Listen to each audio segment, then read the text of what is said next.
এক সাহাবীকে জিজ্ঞাসা করছে, হে সাহাবী, আপনি বলেন নবী কেমন ছিলেন?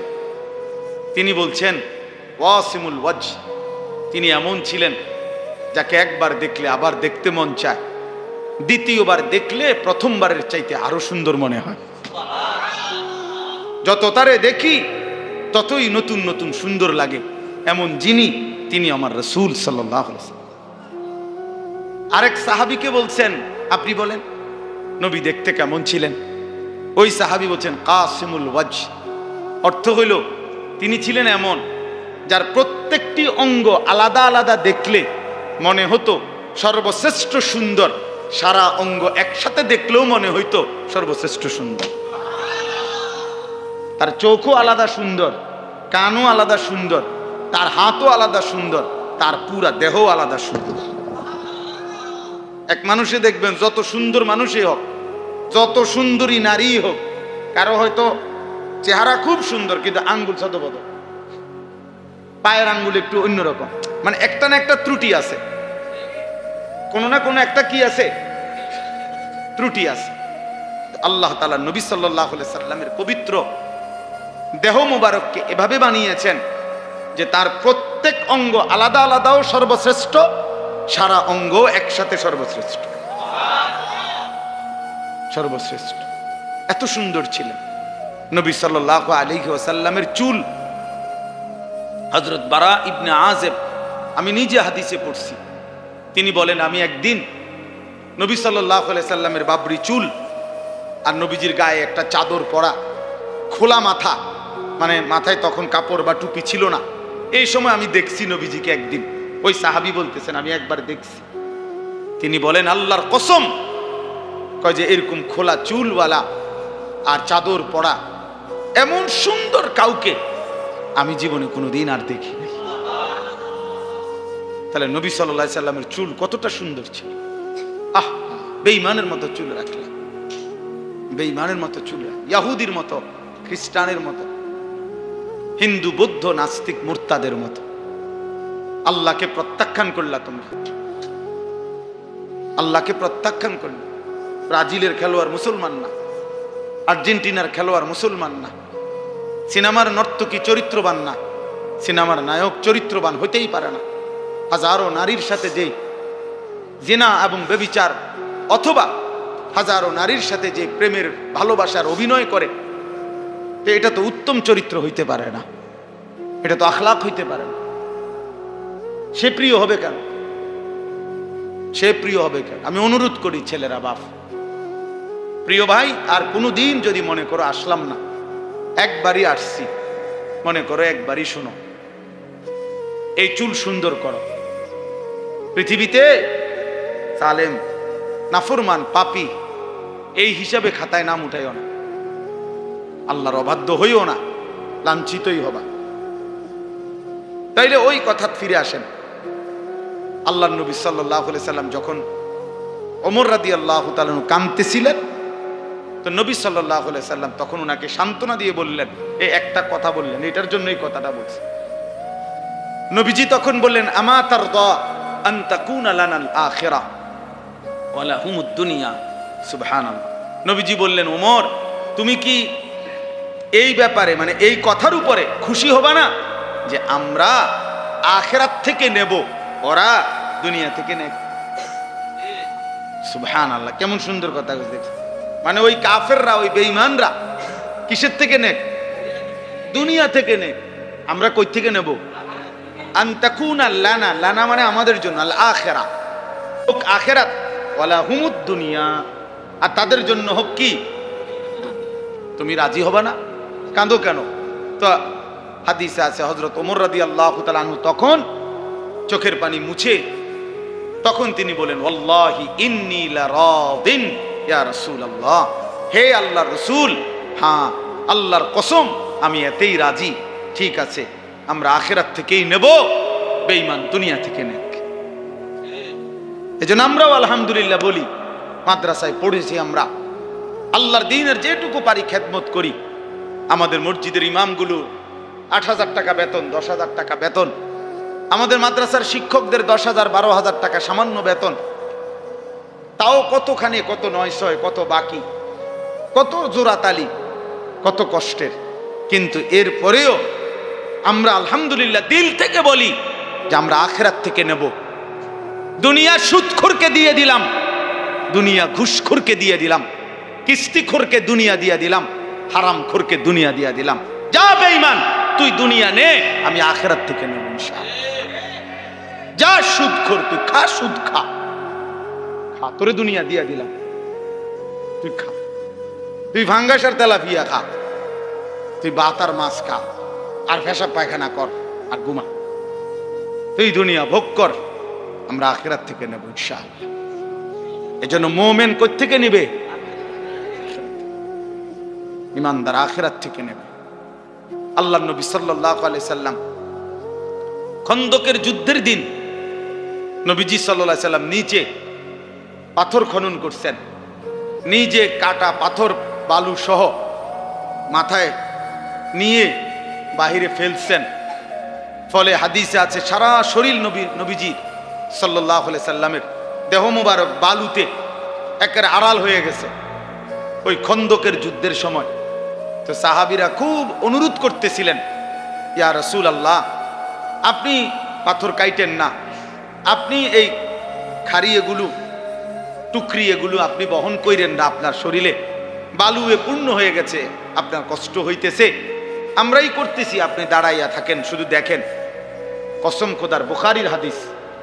আল্লাহর নবী সাল্লাল্লাহু আলাইহি সাল্লাম সাহাবীদের দিকে তাকিয়ে বললেন, আল্লাহুম্মা লা আইশা ইল্লা আইশাল আখিরা। আয় মাওলা, আমি দুনিয়ার সুখ আর আরাম চাই না, আমি শুধু আখিরাতের আয়েশ চাই। মানে সাহাবীদেরকে বললেন, সাহাবীরা, আমি দুনিয়ার আরাম চাই নাই, তো আল্লাহ তো আমার দুনিয়া পুরাটা দিতে চাইছে। হাদিসের মধ্যে আছে নবী সাল্লাল্লাহু আলাইহি সাল্লামকে আল্লাহ তাআলা বলছে, বন্ধু, আপনি যদি বলেন উহুদ পাহাড়টাকে স্বর্ণ বানিয়ে আপনার সাথে চালাইয়া দেব, মানে সাক্কার মতো, গাড়ির মতো পুরাটা পাহাড়। উহুদ পাহাড় কত জানেন? 8.5 কিলোমিটার লম্বা, 8.5 কিলো লম্বা উহুদ পাহাড়। মসজিদে নববী থেকে রাসূলুল্লাহ সাল্লাল্লাহু আলাইহি সাল্লামের রওজায়ে আতহারের এখান থেকে দাঁড়াইলে উহুদ পাহাড় দেখা যায়। এই 4-5 কিলো হইব না জুবাইর ভাই? 4-5 কিলো দূরে মসজিদ থেকে, কিন্তু স্পষ্ট পাহাড়ের চূড়া দেখা যায়। এই 8.5 কিলোমিটার লম্বা এত বড় পাহাড়। আল্লাহ বলছে, বন্ধু, আপনি বললে এটা পুরাটারে স্বর্ণ বানিয়ে আপনার সাথে এটা চলবে, মানে লগে থাকবো, আর এটা লগে আপনার যখন যা লাগবে আপনি শুধু নিবেন। আল্লাহ নবী সাল্লাল্লাহু আলাইহি সাল্লাম বলছেন, আল্লাহ, আমি চাই আশবাউ ইয়াওমান ওয়া আজুউ ইয়াওমান, আমি চাই এক বেলা পেট ভরে খাবো, আরেক বেলা অভুক্ত থাকবো, ক্ষুধার্ত থাকবো। যে বেলা খাবো সে বেলা আপনার শুকর আদায় করব, আর যে বেলা ক্ষুধার্ত থাকবো ওই বেলা আপনার জন্য সবর করব, বিনিময়ে শুকরের পুরস্কারও নেব, সবরের পুরস্কারও নেব।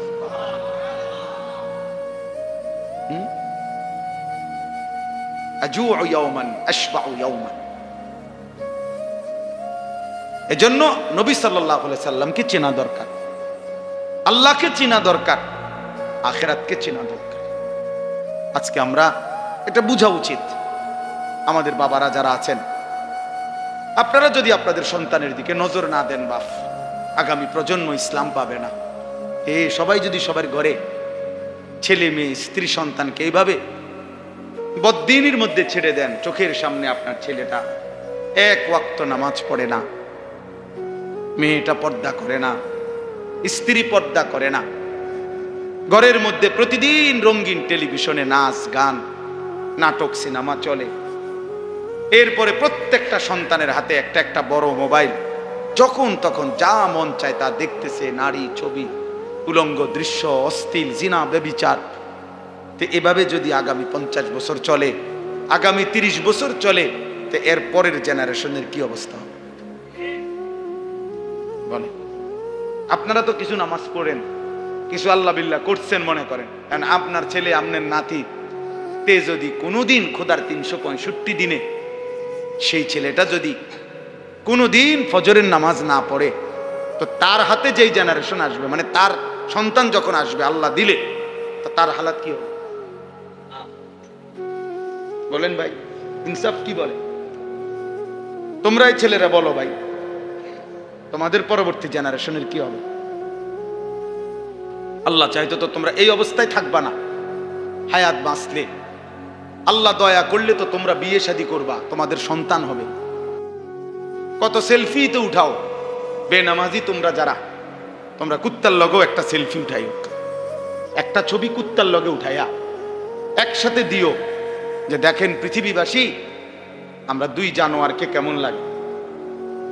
পৃথিবীবাসী কমেন্টস করে জানাবে দুই জানোয়ারকে একই রকম লাগে। দুই ঠ্যাংওয়ালা এই জানোয়ারও সেজদা দেয় না, চার ঠ্যাংওয়ালা ওই জানোয়ারও সেজদা দেয়। হ্যাঁ, কাকে ছেড়ে দিলাম? কাকে ধরলাম? কাকে ধরলাম? এক ইহুদিকে পছন্দ হলো, এক খ্রিস্টানকে পছন্দ হলো, এক সিনেমার নায়ককে পছন্দ হলো, এক ফুটবলের খেলোয়াড়কে পছন্দ হলো, এক ক্রিকেটের খেলোয়াড়কে পছন্দ হলো, এক সর্বশ্রেষ্ঠ রসূলকে পছন্দ হলো না। ওফো, এর চাইতে বড় লানত, এর চাইতে বড় অভিশাপ বেটা তোর জীবনে আর কিচ্ছু হইতে পারে না। তোর ওই জিন্দিগি ব্যর্থ জিন্দিগি বেটা, তোর ওই জীবন অভিশাপ বেটা, লানত তোর জীবনের উপরে বেটা, লানত তোর জিন্দিগির উপর। যেন যেই ছেলে নামাজ পড়ো না, তোর উপরে আল্লাহর লানত, লানত তোর উপরে বেটা, খোদার লানত তোর উপরে। কেন সেজদা দিবি না? না ফরমান, তোর মালিক তোরে বানায় নাই, তোর মালিক তোরে খাওয়ায় না, তোর মালিক তোরে পড়ায় না, তো সেজদা দিবি না কেন? বেঈমান মানুষ না কুত্তা? বলো নিজেরে বেটা।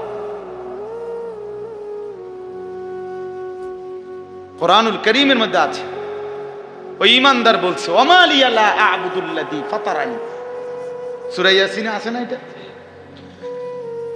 ওই ঈমানদার ব্যক্তি বলছে আমি আল্লাহর ইবাদত কেন করব না, যিনি আমাকে সৃষ্টি করেছেন। পুরা জাতি জিজ্ঞাসা করেছে আমাদের সমস্ত লোক এর বিপরীতে, তুমি কেন ঈমান আনলা আল্লাহর প্রতি, তুমি কেন আল্লাহকে সেজদা করো? তো কোরআন শরীফে আছে সূরা ইয়াসিনে, ওই ঈমানদার ব্যক্তি একজন, পুরা জাতি তখন মুশরিক, তখন সে একাই বলছে ওমা লিয়া লা আ'বুদুল্লাযী ফাতারানি, হে আমার জাতি, যিনি আমাকে সৃষ্টি করেছেন আমি তার ইবাদত কেন করব না,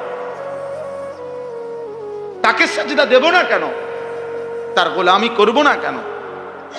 কি কারণ থাকতে পারে? ওই আল্লাহকে কেন সেজদা দেব না আমি? ওয়া ইলাইহি তুরজাউন। বাহ, ওই ঈমানদার বলছে শুধু সৃষ্টি করেছেন এমন না, বলেছেন হে আমার জাতি শুনো, সকলকেই তো আমাদের সেই আল্লাহর কাছেই ফিরে যেতে হবে।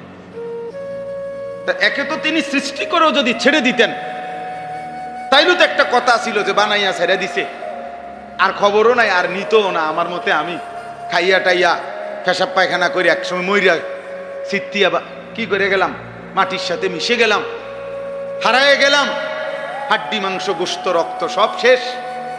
এটা তো কাফেরের কথা, ঠিক কিনা বলেন না কেন? কিন্তু আমরা মুমিন, আমরা বিশ্বাস করি কিনা যে আমাদেরকে আল্লাহর কাছে ফিরতে হবে? বলো না ভাইয়া, ছেলে তোমরা বলো ভাই, তো সেজদা দাও না কেন? নামাজ পড়ো না কেন? আমি দাঁড় করাই বেনামাজি, এখন দাঁড় করাই, আরে অসভ্য এখন দাঁড় করাই, তোরে দেখলেই তো চিনা যায় বেটা, মানুষ না জানোয়ার, এটা তো দেখলেই চিনা যায়। মুসলমান না বেঈমানের পছন্দসই চুল দেখলেই তো বোঝা যায় বেটা, যে আল্লাহকে পছন্দ করো না বেঈমানকে পছন্দ করো, তো চুল দেখলেই চিনা যায় বেটা। আহা, দুর্ভাগ্য তোমাদের, দুর্ভাগ্য, মালিকই চিনলা না। ওই বাপও বদনসিব যে বাপ তার সন্তানকে আল্লাহ চিনাইতে পারল না। দুর্ভাগা ওই বাপ, দুর্ভাগা না চাচা? ওই বাপও দুর্ভাগা যে বাপ তার সন্তানকে আখিরাত চিনাইতে পারল না, আল্লাহ চিনাইতে পারল না, রসুল চিনাইতে পারল। কি পরিমাণ সুন্দর ছিলেন নবী সাল্লাল্লাহু আলাইহি সাল্লাম, কি পরিমাণ সুন্দর ছিলেন। এক সাহাবীকে জিজ্ঞাসা করছে, হে সাহাবী আপনি বলেন নবী কেমন ছিলেন? তিনি বলছেন ওয়াসিমুল ওয়াজ, তিনি এমন ছিলেন যাকে একবার দেখলে আবার দেখতে মন চায়, দ্বিতীয়বার দেখলে প্রথমবারের চাইতে আরো সুন্দর মনে হয়। যত তারে দেখি ততই নতুন নতুন সুন্দর লাগে, এমন যিনি তিনি আমার রাসূল সাল্লাল্লাহু আলাইহি ওয়াসাল্লাম। আরেক সাহাবীকে বলছেন, আপনি বলেন নবী দেখতে কেমন ছিলেন? ওই সাহাবী বলছেন কাসিমুল ওয়াজ, অর্থ হইল তিনি ছিলেন এমন যার প্রত্যেকটি অঙ্গ আলাদা আলাদা দেখলে মনে হতো সর্বশ্রেষ্ঠ সুন্দর, সারা অঙ্গ একসাথে দেখলেও মনে হইতো সর্বশ্রেষ্ঠ সুন্দর। তার চোখও আলাদা সুন্দর, কানও আলাদা সুন্দর, তার হাতও আলাদা সুন্দর, তার পুরা দেহও আলাদা সুন্দর। এক মানুষে দেখবেন যত সুন্দর মানুষই হোক, যত সুন্দরী নারী হোক, কারো হয়তো চেহারা খুব সুন্দর কিন্তু আঙ্গুল ছোট বড়, পায়ের আঙ্গুল একটু অন্যরকম, মানে একটা না একটা ত্রুটি আছে, কোনো না কোনো একটা কি আছে, ত্রুটি আছে। আল্লাহ তাআলা নবী সাল্লাল্লাহু আলাইহি সাল্লামের পবিত্র দেহ মোবারককে এভাবে বানিয়েছেন যে তার প্রত্যেক অঙ্গ আলাদা আলাদাও সর্বশ্রেষ্ঠ, সারা অঙ্গ একসাথে সর্বশ্রেষ্ঠ। সর্বশ্রেষ্ঠ, এত সুন্দর ছিলেন নবী সাল্লাল্লাহু আলাইহি ওয়াসাল্লামের চুল। হযরত বারা ইবনে আযিব, আমি নিজে হাদিসে পড়ছি, তিনি বলেন আমি একদিন নবী সাল্লাল্লাহু আলাইহি সাল্লামের বাবরি চুল আর নবীজির গায়ে একটা চাদর পরা, খোলা মাথা, মানে মাথায় তখন কাপড় বা টুপি ছিল না, এই সময় আমি দেখছি নবীজিকে একদিন। ওই সাহাবী বলতেছেন আমি একবার দেখছি। তিনি বলেন আল্লাহর কসম, কয় যে এরকম খোলা চুলওয়ালা আর চাদর পরা এমন সুন্দর কাউকে আমি জীবনে কোনোদিন আর দেখিনি। তাহলে নবী সাল্লাল্লাহু আলাইহি সাল্লামের চুল কতটা সুন্দর ছিল। আহ, বেঈমানের মতো চুল রাখলাম, বেঈমানের মতো চুল, ইহুদির মতো, খ্রিস্টানের মতো, হিন্দু বৌদ্ধ নাস্তিক মুরতাদের মতো আল্লাহকে প্রত্যাখ্যান করলা তোমরা, আল্লাহকে প্রত্যাখ্যান করলা। ব্রাজিলের খেলোয়াড় মুসলমান না, আর্জেন্টিনার খেলোয়াড় মুসলমান না, সিনেমার নর্তকী চরিত্রবান না, সিনেমার নায়ক চরিত্রবান হইতেই পারে না। হাজারো নারীর সাথে যে জিনা এবং ব্যভিচার, অথবা হাজারো নারীর সাথে যে প্রেমের ভালোবাসার অভিনয় করে, তো এটা তো উত্তম চরিত্র হইতে পারে না, এটা তো আখলাক হইতে পারে না। সে প্রিয় হবে কেন? সে প্রিয় হবে কেন? আমি অনুরোধ করি ছেলেরা, বাপ, প্রিয় ভাই, আর কোনোদিন যদি মনে করো আসলাম না, একবারই আসছি, মনে করো একবারই শোনো, এই চুল সুন্দর করো। পৃথিবীতে জালেম, নাফরমান, পাপী এই হিসাবে খাতায় নাম উঠাইও না, আল্লাহর অবাধ্য হইও না, লাঞ্ছিতই হবা। তাইলে ওই কথা ফিরে আসেন। আল্লাহর নবী সাল্লাল্লাহু আলাইহি সাল্লাম যখন ওমর রাদিয়াল্লাহু তাআলা কাঁদতেছিলেন, তো নবী সাল্লাল্লাহু আলাইহি সাল্লাম তখন ওনাকে সান্ত্বনা দিয়ে বললেন, এই একটা কথা বললেন, এটার জন্যই কথাটা বলছি। নবীজি তখন বললেন আমা তারদা আন তাকুনা লানাল আখিরাহ ওয়া লাহুমুদ দুনিয়া। সুবহানাল্লাহ। নবীজি বললেন, ওমর তুমি কি এই ব্যাপারে, মানে এই কথার উপরে খুশি হবা না যে আমরা আখিরাত থেকে নেব, ওরা দুনিয়া থেকে নেব? সুবহানাল্লাহ, কেমন সুন্দর কথা বুঝতেছেন। মানে ওই কাফেররা, ওই বেঈমানরা কিসের থেকে নেক? দুনিয়া থেকে নেক। আমরা কই থেকে নেব? তো ওই যুবক মুহাম্মদ ইবনে মাসলামার কোন সঙ্গীরা কেউ ওই হুজুরের দিকে তাকাইয়া ওনারে বলছে আর কি, যে ইনি বড় হুজুর, বড় আলেম, বড় মুহাদ্দিস। তো এইটা বলাতে এই যুবক বখাটে উচ্ছৃঙ্খলেই বাজারের সন্ত্রাসী যুবক মুহাম্মদ ইবনে মাসলামা বলছে তার ছেলেদেরকে, সাথে সঙ্গী ছেলেগুলারে, আরে আয় দেখি চাই কি বড় হুজুরের দিকে আমার লগা আজকে বেটার হুজুরগিরি ছুটাইলাম। তো আসছে উনার সামনে, আইসাই উনারে একটা ধমক দিছে, এই থামেন, থামেন হুজুর, আপনি বলে বড় হুজুর, এরা কয় বড় মুহাদ্দিস। চাই কি জানেন একটা হাদিস কনতে দেখি, দেখি চাই শুনি। এইটা একটা মানে বললো আর কি, দুষ্টামি অহংকারী করে, কিন্তু শুনতে চাইছে কি বলেন? হ্যাঁ, যদিও অহংকার করে বলছে, বিদ্রুপ করে বলছে, কিন্তু কথাটা তো বলছে যে একটা দেহি একটা হাদিস কর, তাই কি জানে। ওই বুজুর্গ মুহাদ্দিস, ওই আলেম, উনি থামছে, সাথে সাথে আল্লাহর কাছে একটা দোয়া করছে যে আল্লাহ, তোমার বান্দা যদিও উশৃঙ্খল, কিন্তু দেখেই মনে হচ্ছে সন্ত্রাসী, উশৃঙ্খল, কিন্তু তোমার বন্ধুর রাসূলুল্লাহ সাল্লাল্লাহু আলাইহি সাল্লামের একটা হাদিসে তো শুনতে চাইছে, বিদ্রুপ করে বলুক আর অহংকার করে বলুক, আমি আল্লাহ বলি, আপনি বরকত দিয়েন। মানে আল্লাহকে বলছে, আমি বলি শুনাই, আপনি বরকত দিয়েন। তখন এই মুহাদ্দিস ইমাম শুবা ওই যুবককে বলছে, শোনো, আল্লাহ নবী সাল্লাল্লাহু আলাইহি সাল্লামের একটা হাদিস হলো, ইযা লাম তাস্তাহি ফাসনা মা শি'তা। নবী সাল্লাল্লাহু আলাইহি ওয়াসাল্লাম বলেন, যখন কারো লজ্জা নাই, হায়া নাই, শরম নাই, তুমি যা ইচ্ছা তাই করো। যার লজ্জা চলে যায়, হায়া চলে যায়, আল্লাহর নবী সাল্লাল্লাহু আলাইহি সাল্লাম বলছেন, ঠিক আছে, যা নাফরমান, তুই যা মন চায় তাই কর, তোমার যেহেতু শরমে নাই, লজ্জাই নাই, তো যা ইচ্ছা তাই করো। এইটাই হাদিস। এই কথা বলে তিনি চলে গেছেন। এই যুবক মুহাম্মদ ইবনে মাসলামা, বাজারের এই উশৃঙ্খল যুবক, তৎক্ষণাৎ বসে গেছে, মানে ওইখানে বসে গেছে আর কি। এবার আর উঠে না। তো সাথের ছেলেগুলো বলতেছে, বস চলেন, উঠেন। বলছে ছেলেদেরকে যে, বয়, তোরা কি বুঝছো যে নবী সাল্লাল্লাহু আলাইহি সাল্লাম এই হাদিস কাকে বলছে? তো ছেলেরা বলল না। বলছে আল্লাহর নবী সাল্লাল্লাহু আলাইহি সাল্লাম তো এই কথা আমারে বলছে, আমারে না লজ্জা নাই, শরম নাই, যার কারণে আমি বাজারে মানুষের উপরে জোর জুলুম করি, যার যা মন চায় তা ছিনায় নেই, যা ইচ্ছা তাই করি। তো রাসূল সাল্লাল্লাহু আলাইহি সাল্লাম তো এটা আমাকে বলছে, রে আমারে না এই জিন্দেগি, যা তোরা উঠ, এই জীবন ছেড়ে দিলাম, এই নাফরমানি আর করব না। এরপরে উনি ওই এই হুজুর ইমাম শুবা, ওনার দরবারে গিয়ে তওবা করে আবার নতুন করে হাদিস শেখা শুরু করছে। অল্প সময়ের ব্যবধানে উনি ওই পৃথিবীতে, ওই জামানার সর্বশ্রেষ্ঠ মুহাদ্দিস হয়ে গেছে। আবু দাউদ হাদিসের 6টা কিতাব আছে, আপনারা জানেন না? নাম শুনছেন না যে হাদিসের 6টা বড় প্রসিদ্ধ বিখ্যাত কিতাব আছে? বুখারী শরীফ, মুসলিম শরীফ, তিরমিজি শরীফ, আবু দাউদ শরীফ, নাসাই, ইবনে মাজাহ। এই আবু দাউদ শরীফের মধ্যে হাদিসের বর্ণনাকারীদের নামের মধ্যে বারবার এই যুবক মুহাদ্দিসের নাম আছে, মুহাম্মদ ইবনে মাসলামা আল কানাবী। তাহলে কি বোঝা গেল?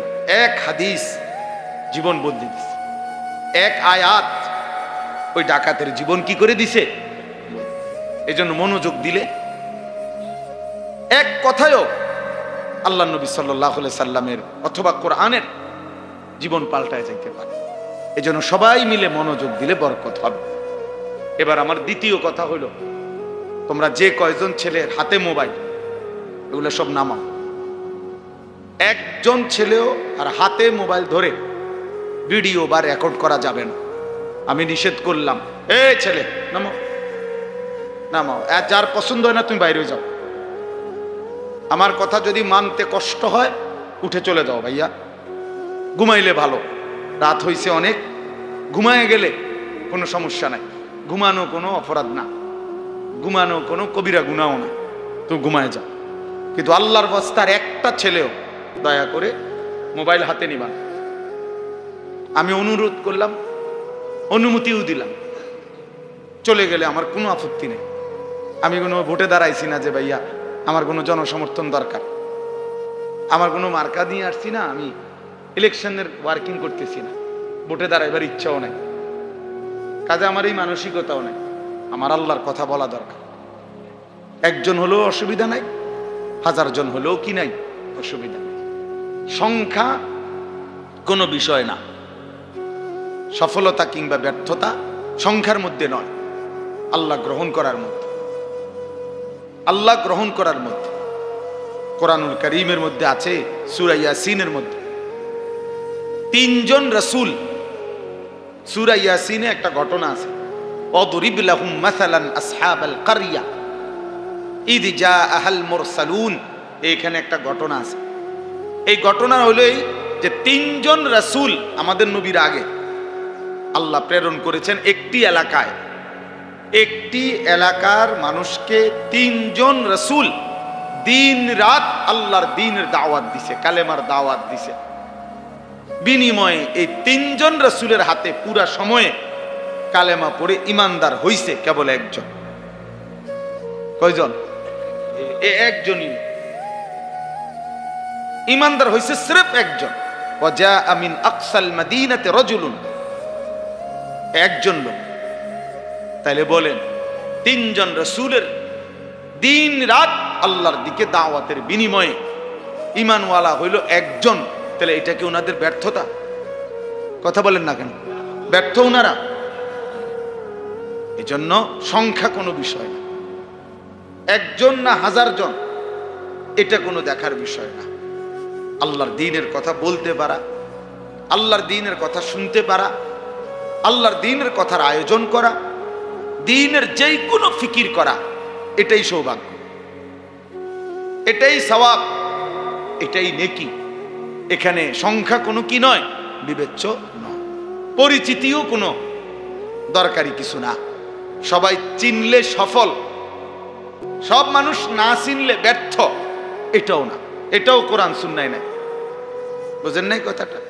যেমন মনে করেন কোরআনুল কারীম, এটা এই কোরআনে পুরা কোরআন শরীফে নবী এবং রাসূলের নাম আছে 25 জন। 25 জন নবী এবং রাসূলের নাম কোরআনে আছে। কতজন? তো এখন আপনারা বলেন যে নবী রাসূল মোট কি 25 জন? তো 1,24,000 নবী এবং রাসূল, এই বর্ণনাটাও যদি ধরা হয় কেমন? তো তাইলে 25 জনের অতিরিক্ত যাদের নাম নাই কোরআনে, ওনারা ব্যর্থ। তো ওনাগো নাম তো আমরা জানলাম না। পৃথিবীর কোন কিতাবে 10,000 নবীর নাম নেই, 5,000 নবীর নাম নেই, 2,000 নবীর নাম নেই, কোথাও নাই, কেউ জানে না। তো ওনাদের নাম যে কেউ জানে না, কারণ ওনারা কি ব্যর্থ? তো তাইলে সবাই চিনতে হইব, এটা কি জরুরি? মালিক চিনলেই। কোরআনুল কারীমের মধ্যে পুরা কোরআনে সাহাবীর নাম আছে শুধু একজন। কয়জন? সির্ফ একজন সাহাবীর নাম আছে কোরআন, ওনার নাম হলো যায়েদ।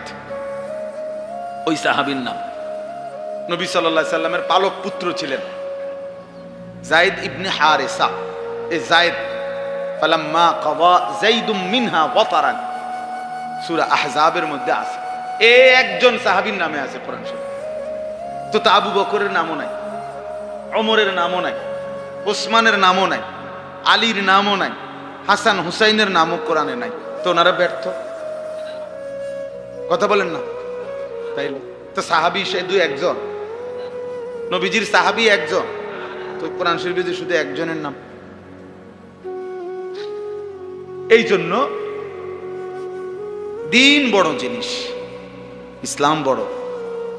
আমার আল্লাহর কাছে গ্রহণযোগ্য হওয়া, আল্লাহ পাক খুশি হওয়া আমাদের সবার জন্য বড় পাওয়া, এটা আল্লাহর সন্তুষ্টি। ওয়া রিদওয়ানুম মিনাল্লাহি আকবার, কোরআনুল কারীমে আছে আল্লাহ তাআলা বলেন ওয়া রিদওয়ানুম মিনাল্লাহ, আল্লাহর পক্ষ থেকে যে সন্তুষ্টি আকবার, সেটাই হচ্ছে সবচেয়ে বড়। আল্লাহ খুশি হলেন, আল্লাহ গ্রহণ করলেন, আল্লাহ নিলেন, তো এটাই বড় পাওয়া। যদি আমাদের আখিরাত বুঝে আসে। হ্যাঁ, যদি মনে করি আমার জীবনের চাওয়া পাওয়া কেবল দুনিয়া, তাইলে ভিন্ন বিষয়। দুনিয়াতে আমি পদ পাবো, পদবি পাবো, সুনাম হবে, সুখ্যাতি হবে, মিছিল হবে, স্লোগান হবে, মানুষ চিনবে, হ্যাঁ, সবার কাছে পরিচিত হব,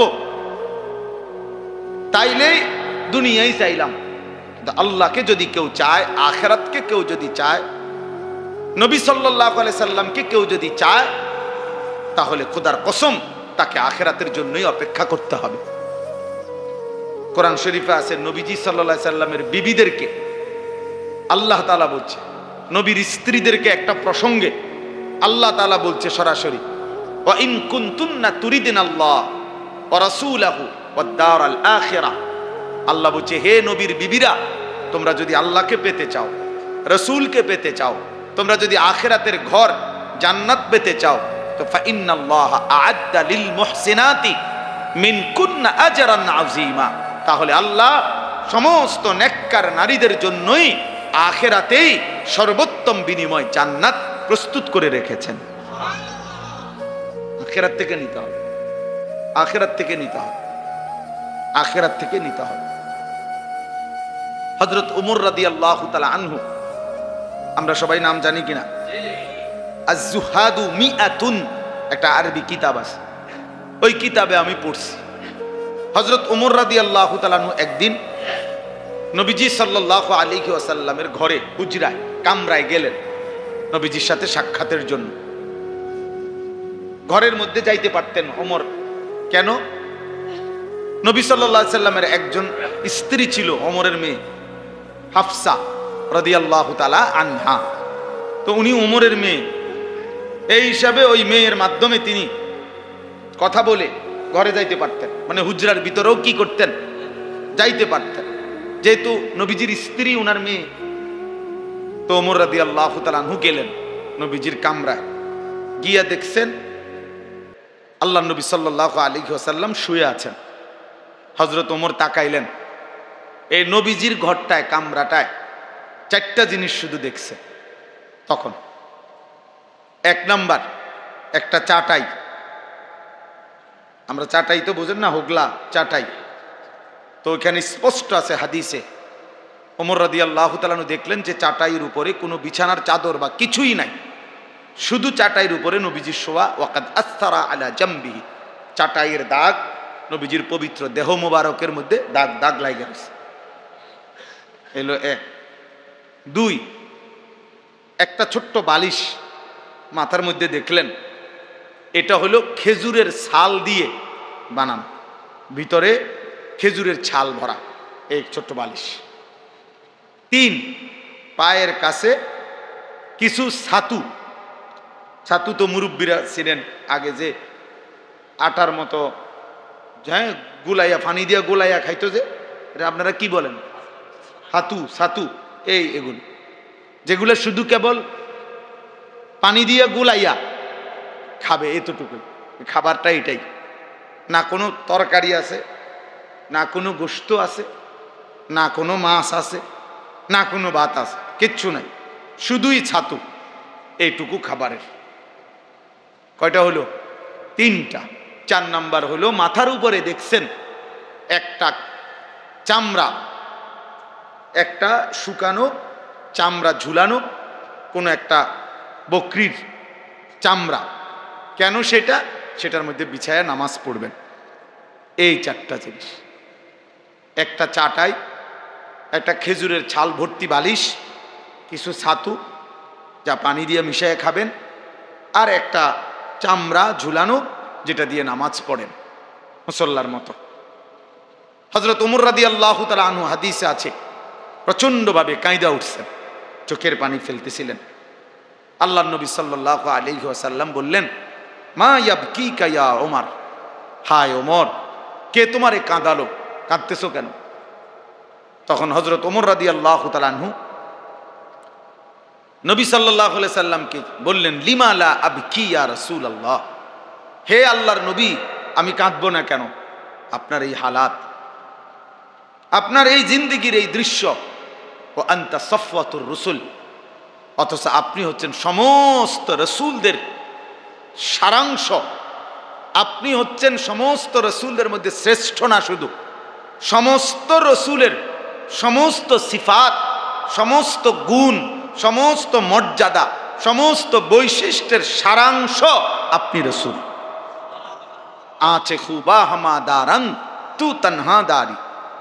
আল্লামা ইকবাল বলছে, হে নবী, ১৬ লক্ষ নবীর যত গুণ, যত বৈশিষ্ট্য, যত সিফাত, যত মুজিজা আপনার মাঝে যদি তালাশ করি, আপনি একার মাঝেই সব খুঁজে পান। তু তানহাদারি, আপনি একাই সব, আপনি একাই সব। সমস্ত নবীর সব গুণ, সব মুজিজা আপনার মধ্যে আছে। তো হযরত ওমর রাদিয়াল্লাহু তাআলা বলেন, আনতা সাফওয়াতুর রাসূল, আপনি হচ্ছেন সমস্ত রাসূলদের সারাংশ, আপনি সর্বশ্রেষ্ঠ রাসূল। আর আপনার এই হালাত, আপনার ঘরের এই জীর্ণ শীর্ণ দশা, ওয়াল কিসরা ওয়াল কাইসার ইয়ালবাসুন আল হারির ওয়াদ দিবাজ, এবং যারা রোমের বাদশাহ, পারস্যের বাদশাহ, তিনি বললেন তারা রেশমি পোশাক, রেশমি জামা, রেশমি বিছানার মধ্যে তারা ঘুমায়, তাদের বিছানা, তাদের পোশাক রেশমের তৈরি। আর আপনার এই জীর্ণ শীর্ণ হালাত দেখে, অথচ আপনি শ্রেষ্ঠ, আপনি আল্লাহর সবচেয়ে প্রিয়, আপনি মাহবুব, আমি এই দৃশ্য দেখে কাঁদবো না কেন, এই বলে কাঁদতেছিলেন। এই তখন বাপ, যুবক ভাই তোমাদেরকেও বলি, ছেলেরা, আমার প্রিয় ভাই, তুমি হাতে ধরে ইসলামকে ফেলে দিলা, দ্বীনকে ফেলে দিলা। তোমরা জানো না কত বড় শ্রেষ্ঠতম নেয়ামত তোমরা হাতে ইচ্ছা করে ছুঁড়ে ফেললে। তোমরা যারা নিজেদের চুল বেঈমানের মতো রাখছো ভাইয়া, তোমরা ইচ্ছা করে শ্রেষ্ঠতম ধর্ম ইসলামকে প্রত্যাখ্যান করলা।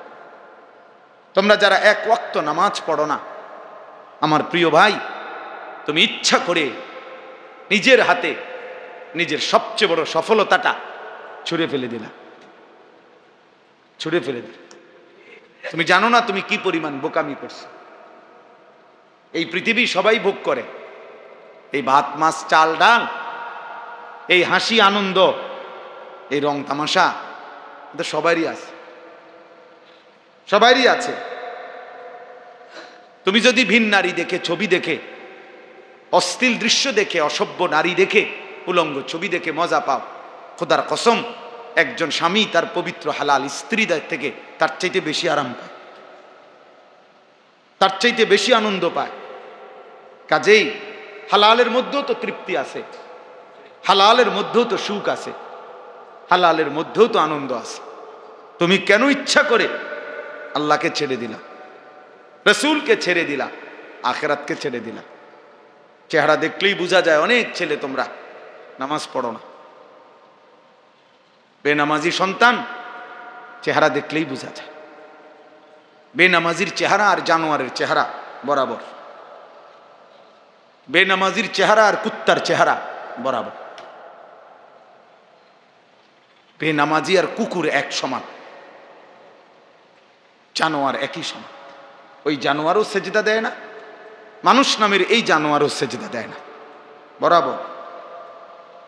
এজন্য কোরআনুল কারীমে আল্লাহ তাআলা স্পষ্ট বলছে সূরা আরাফের মধ্যে, রাগ করার কোনো সুযোগ নেই। কোরআন, আল্লাহর কোরআন বলছে, আল্লাহ বলছে ওয়াত্তাবা হাওয়াহু ফামাসালুহু কামাসালিল কালব। মাদ্রাসার যেই কোনো ছাত্ররে জিজ্ঞাসা করো কালব অর্থ কি। কোরআনে আল্লাহ বলছে যে মনের ইচ্ছা মতো চলে, আল্লাহর হুকুম রাসূলের হুকুমের তোয়াক্কা করে না, খোদার কসম আল্লাহ বলছে ফামাসালুহু, তার দৃষ্টান্ত কামাসালিল কালব, কুত্তার মতো। বলেন কালব অর্থ কি? কুকুর কি না বলেন না? এজন্য প্রিয় নওজোয়ান, নিজের পরিচয় মিলায়েন, নিজের পরিচয় নিজে মিলায়েন। কত সেলফি তো উঠাও, বেনামাজি তোমরা যারা, তোমরা কুত্তার লগেও একটা সেলফি উঠাইও, একটা ছবি কুত্তার লগে উঠাইয়া একসাথে দিও, যে দেখেন পৃথিবীবাসী আমরা দুই জানোয়ারকে কেমন লাগে। পৃথিবীবাসী কমেন্টস করে জানাবে দুই জানোয়ারকে একই রকম লাগে। দুই ঠ্যাংওয়ালা এই জানোয়ারও সেজদা দেয় না, চার ঠ্যাংওয়ালা ওই জানোয়ারও সেজদা দেয় না। হ্যাঁ, কাকে ছেড়ে দিলা, কাকে ধরলা, কাকে ধরলা?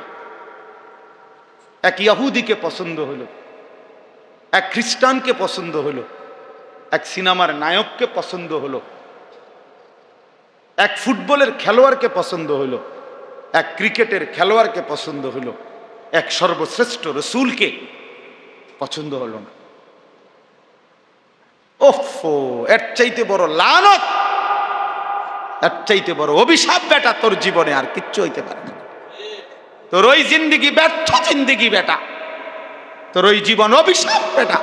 লানত তোর জীবনের উপরে বেটা, লানত তোর জিন্দিগির উপর। যেন যেই ছেলে নামাজ পড়ো না, তোর উপরে আল্লাহর লানত, লানত তোর উপরে বেটা, খোদার লানত তোর উপরে। কেন সেজদা দিবি না? নাফরমান। তোর মালিক তোরে বানায় নাই? তোর মালিক তোরে খাওয়ায় না? তোর মালিক তোরে পড়ায় না? তো সেজদা দিবি না কেন বেঈমান?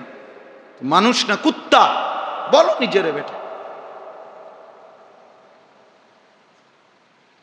কোরআনুল কারীমের মধ্যে আছে, ওই ঈমানদার বলছে ওমা লিয়া লা আ'বুদুল্লাযী ফাতারানি, সূরা ইয়াসিনে আছে না এটা?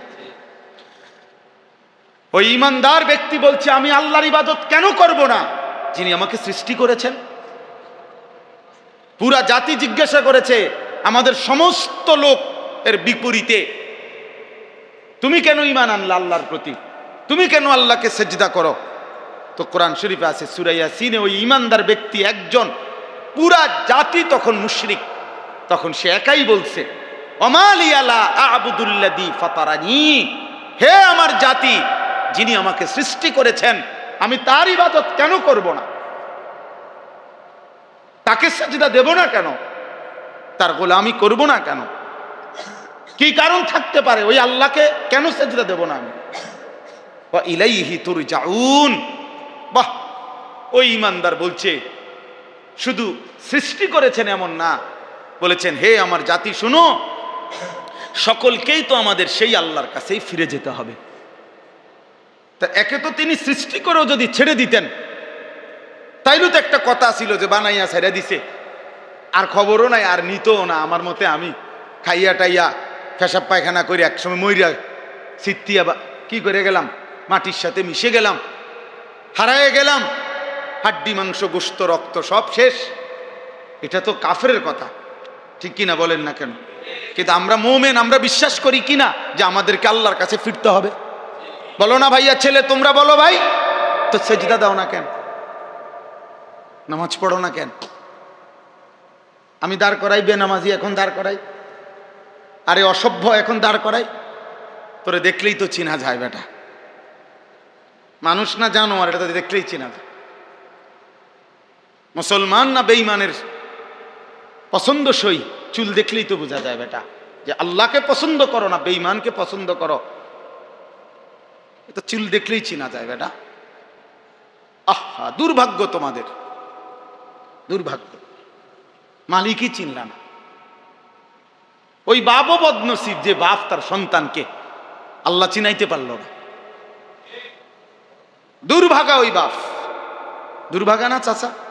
ওই বাপও দুর্ভাগা যে বাপ তার সন্তানকে আখিরাত চিনাইতে পারল না, আল্লাহ চিনাইতে পারল না, রসুল চিনাইতে পারল। কি পরিমাণ সুন্দর ছিলেন নবী সাল্লাল্লাহু আলাইহি সাল্লাম, কি পরিমাণ সুন্দর ছিলেন। এক সাহাবীকে জিজ্ঞাসা করছে, হে সাহাবী আপনি বলেন নবী কেমন ছিলেন? তিনি বলছেন ওয়াসিমুল ওয়াজহ, তিনি এমন ছিলেন যাকে একবার দেখলে আবার দেখতে মন চায়, দ্বিতীয়বার দেখলে প্রথমবারের চাইতে আরো সুন্দর মনে হয়। যত তারে দেখি ততই নতুন নতুন সুন্দর লাগে, এমন যিনি তিনি আমার রাসূল সাল্লাল্লাহু আলাইহি ওয়াসাল্লাম। আরেক সাহাবীকে বলছেন আপনি বলেন নবী দেখতে কেমন ছিলেন?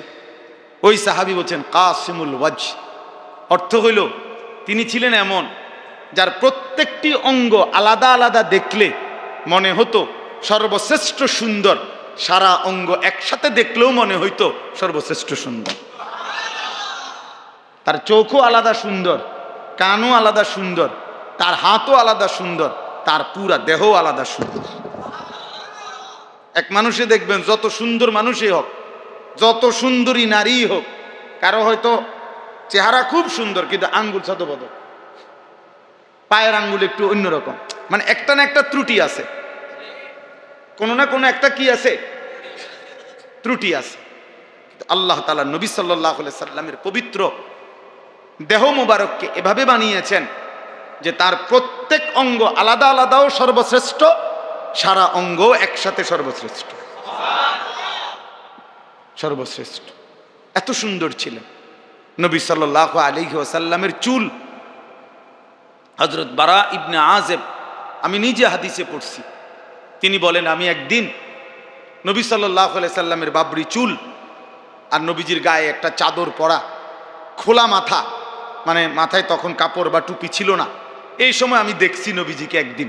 ওই সাহাবী বলতেছেন আমি একবার দেখছি।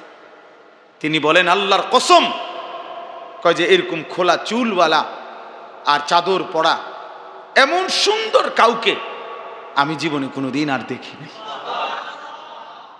তাহলে নবী সাল্লাল্লাহু আলাইহি সাল্লামের চুল কতটা সুন্দর ছিল। বেঈমানের মতো চুল রাখলাম, বেঈমানের মতো চুল, ইহুদির মতো, খ্রিস্টানের মতো, হিন্দু বৌদ্ধ নাস্তিক মুরতাদের মতো। আল্লাহকে প্রত্যাখ্যান করলা তোমরা, আল্লাহকে প্রত্যাখ্যান করলা। ব্রাজিলের খেলোয়াড় মুসলমান না, আর্জেন্টিনার খেলোয়াড় মুসলমান না, সিনেমার নর্তকী চরিত্রবান না, সিনেমার নায়ক চরিত্রবান হতেই পারে না। হাজারো নারীর সাথে যে জিনা এবং ব্যভিচার, অথবা হাজারো নারীর সাথে যে প্রেমের ভালোবাসার অভিনয় করে, তো এটা তো উত্তম চরিত্র হইতে পারে না, এটা তো আখলাক হইতে পারে না। সে প্রিয় হবে কেন? সে প্রিয় হবে কেন? আমি অনুরোধ করি ছেলেরা, বাপ, প্রিয় ভাই, আর কোনো দিন যদি মনে করো আসলাম না, একবারই আসছি, মনে করো একবারই শোনো, এই চুল সুন্দর করো। পৃথিবীতে জালেম, নাফরমান, পাপী এই হিসাবে খাতায় নাম উঠাইও না, আল্লাহর অবাধ্য হইও না, লাঞ্ছিতই হবা। তাইলে ওই কথা ফিরে আসেন। আল্লাহর নবী সাল্লাল্লাহু আলাইহি সাল্লাম যখন ওমর রাদিয়াল্লাহু তাআলা কাঁদতেছিলেন, তো নবী সাল্লাল্লাহু আলাইহি সাল্লাম তখন ওনাকে সান্ত্বনা দিয়ে বললেন, এই একটা কথা বললেন, এটার জন্যই কথাটা বলছি। নবীজি তখন বললেন আমা তারদা আন তাকুনা লানাল আখিরাহ ওয়া লাহুমুদ দুনিয়া।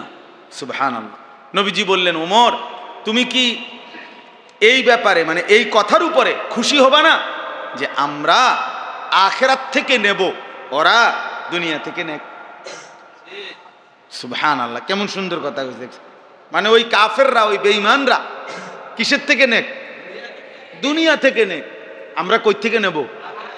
আন তাকুনা লানা, লানা মানে আমাদের জন্য, আল আখিরা হোক আখিরাত, ওয়ালা হুমুদ দুনিয়া, আর তাদের জন্য হোক কি দুনিয়া। তুমি রাজি হবা না? কাঁদো কেন? তো হাদিসে আছে হযরত ওমর রাদিয়াল্লাহু তাআলা আনহু তখন চোখের পানি মুছে তখন তিনি বলেন ওয়াল্লাহি ইন্নী লারাদিন ইয়া রাসূলুল্লাহ, হে আল্লাহর রাসূল, হ্যাঁ আল্লাহর কসম আমি এতেই রাজি। ঠিক আছে, আমরা আখিরাত থেকেই নেব, বেঈমান দুনিয়া থেকে নেক। এজন্য আমরাও আলহামদুলিল্লাহ বলি, মাদ্রাসায় পড়েছি আমরা, আল্লাহর দ্বীনের যেটুকু পারি খেদমত করি। আমাদের মসজিদের ইমামগুলো ৮,০০০ টাকা বেতন, ১০,০০০ টাকা বেতন, আমাদের মাদ্রাসার শিক্ষকদের ১০,০০০, ১২,০০০ টাকা সামান্য বেতন, তাও কতখানি, কত ৯০০, কত বাকি, কত জোড়াতালি, কত কষ্টের। কিন্তু এরপরেও আমরা আলহামদুলিল্লাহ দিল থেকে বলি যে আমরা আখিরাত থেকে নেব। দুনিয়া সুদখোরকে দিয়ে দিলাম, দুনিয়া ঘুষখোরকে দিয়ে দিলাম, কিস্তিখোরকে দুনিয়া দিয়ে দিলাম, হারামখোরকে দুনিয়া দিয়ে দিলাম। যা বেঈমান, তুই দুনিয়া নে, আমি আখিরাত থেকে নেব ইনশাআল্লাহ। যা সুদখোর, তুই খা, সুদ খা, খা, তোরে দুনিয়া দিয়া দিলাম, তুই খা, তুই ভাঙ্গাস আর তেলাপিয়া খা, তুই ভাত আর মাছ খা, আর পেশাব পায়খানা কর, আর ঘুমা, তুই দুনিয়া ভোগ কর, আমরা আখিরাত থেকে নেব ইনশাআল্লাহ। এজন্য মুমিন কোথ থেকে নেবে? আখিরাত থেকে। ইমানদার আখিরাত থেকে নেবে। আল্লাহর নবী সাল্লাল্লাহু আলাইহি সাল্লাম খন্দকের যুদ্ধের দিন নবীজি সাল্লাল্লাহু আলাইহি সাল্লাম নিচে পাথর খনন করছেন, নিজে কাটা পাথর বালু সহ মাথায় নিয়ে বাহিরে ফেলছেন। ফলে হাদিসে আছে সারা শরীর নবীজি সাল্লাল্লাহু আলাইহি সাল্লামের দেহ মোবারক বালুতে একেবারে আড়াল হয়ে গেছে ওই খন্দকের যুদ্ধের সময়। তো সাহাবীরা খুব অনুরোধ করতেছিলেন, ইয়া রাসূলুল্লাহ, আপনি পাথর কাইটেন না, আপনি এই খাড়ি এগুলো, টুকরি এগুলো আপনি বহন কইরেন না, আপনার শরীরে বালুয়ে পূর্ণ হয়ে গেছে, আপনার কষ্ট হইতেছে, আমরাই করতেছি, আপনি দাঁড়াইয়া থাকেন, শুধু দেখেন। কসম খোদার, বুখারীর হাদিস। আল্লাহ নবী সাল্লাল্লাহু আলাইহি সাল্লাম সাহাবীদের দিকে তাকিয়ে বললেন, আল্লাহুম্মা লা আইশা ইল্লা আইশাল আখিরাহ। আয় মাওলা, আমি দুনিয়ার সুখ আর আরাম চাই না, আমি শুধু আখিরাতের আয়েশ চাই। মানে সাহাবীদেরকে বললেন, সাহাবীরা, আমি দুনিয়ার আরাম চাই নাই, তো আল্লাহ তো আমার দুনিয়া পুরাটা দিতে চাইছে।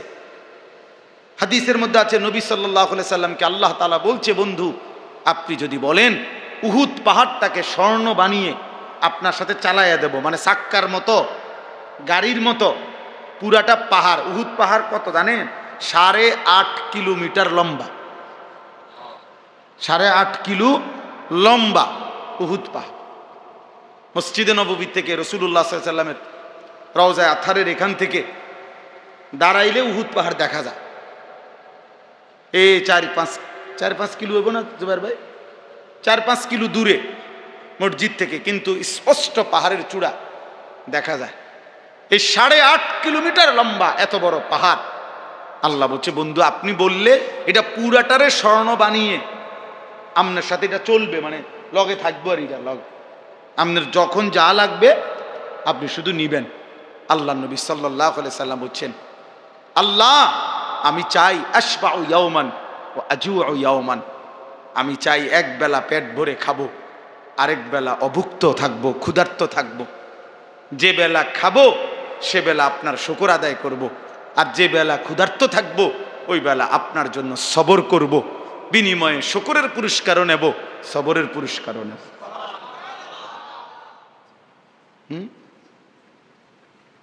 আজুউ ইয়াওমান আশবাউ ইয়াওমান। এজন্য নবী সাল্লাল্লাহু আলাইহি সাল্লামকে চেনা দরকার, আল্লাহকে চেনা দরকার, আখিরাতকে চেনা দরকার। আজকে আমরা এটা বোঝা উচিত। আমাদের বাবারা যারা আছেন, আপনারা যদি আপনাদের সন্তানের দিকে নজর না দেন, বাপ, আগামী প্রজন্ম ইসলাম পাবে না। সবাই যদি সবার ঘরে ছেলে মেয়ে স্ত্রী সন্তানকে এইভাবে বদ্দিনের মধ্যে ছেড়ে দেন, চোখের সামনে আপনার ছেলেটা এক ওয়াক্ত নামাজ পড়ে না, মেয়েটা পর্দা করে না, স্ত্রী পর্দা করে না, ঘরের মধ্যে প্রতিদিন রঙিন টেলিভিশনে নাচ গান নাটক সিনেমা চলে, এরপরে প্রত্যেকটা সন্তানের হাতে একটা একটা বড় মোবাইল, যখন তখন যা মন চায় তা দেখতেছে, নারী ছবি, উলঙ্গ দৃশ্য, অশ্লীল, জিনা, ব্যভিচার। তো এভাবে যদি আগামী 50 বছর চলে, আগামী 30 বছর চলে, তো এর পরের জেনারেশনের কি অবস্থা হবে বলে? আপনারা তো কিছু নামাজ পড়েন, কিছু আল্লাহ বিল্লাহ করছেন মনে করেন, কারণ আপনার ছেলে আপনার নাতি তে যদি কোনোদিন খোদার 365 দিনে সেই ছেলেটা যদি কোনোদিন ফজরের নামাজ না পড়ে, তো তার হাতে যেই জেনারেশন আসবে, মানে তার সন্তান যখন আসবে আল্লাহ দিলে, তো তার হালাত কি হবে বলেন ভাই? ইনসাফ কি বলে? তোমরাই ছেলেরা বলো ভাই, তোমাদের পরবর্তী জেনারেশনের কি হবে? আল্লাহ চাইতো তো তোমরা এই অবস্থায় থাকবা না। হায়াত বাঁচলে, আল্লাহ দয়া করলে তো তোমরা বিয়ে শাদী করবা, তোমাদের সন্তান হবে।